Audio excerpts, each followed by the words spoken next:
Hello বন্ধুরা, তোমরা সবাই কেমন আছো? আশা করি খুব ভালো আছো। আমিও খুব ভালো আছি। আমার নতুন একটা ভিডিওতে আবারও তোমাদেরকে স্বাগত। আজকে কি বানাচ্ছি বলো তো? আবার কি mixed fried rice. Mixed fried rice রেসিপিটা তোমরাও যদি আমার মতো বাড়িতে বানাতে চাও, ঝটপট দেখে নাও ভিডিওটা। মিক্সড ফ্রাইড রাইস বানাতে এখানে লাগছে কাজু, কিশমিশ, চিকেন, চিংড়ি মাছ, ডিম, গাজর, ক্যাপসিকাম, বিনস। এরপর কড়াইতে তেল দিয়ে ডিম, চিকেন, চিংড়ি মাছ সামান্য নুন গোলমরিচ দিয়ে ভেজে নিলাম। কাজু কিশমিশটাও ভেজে নিলাম। কড়াইতে গরম মশলা অ্যাড করে তার মধ্যে গাজর, ক্যাপসিকাম, বিনস এগুলোকে ভেজে নিলাম। তার মধ্যে একটু ঘিও অ্যাড করে দিয়েছি। আগে থেকে রেডি করে রাখা ভাতটাকে তার মধ্যে অ্যাড করে সামান্য নুন চিনি দিয়ে একটু নেড়ে নিলাম।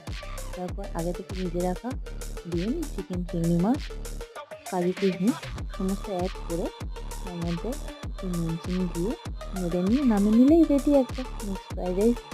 Tata, by.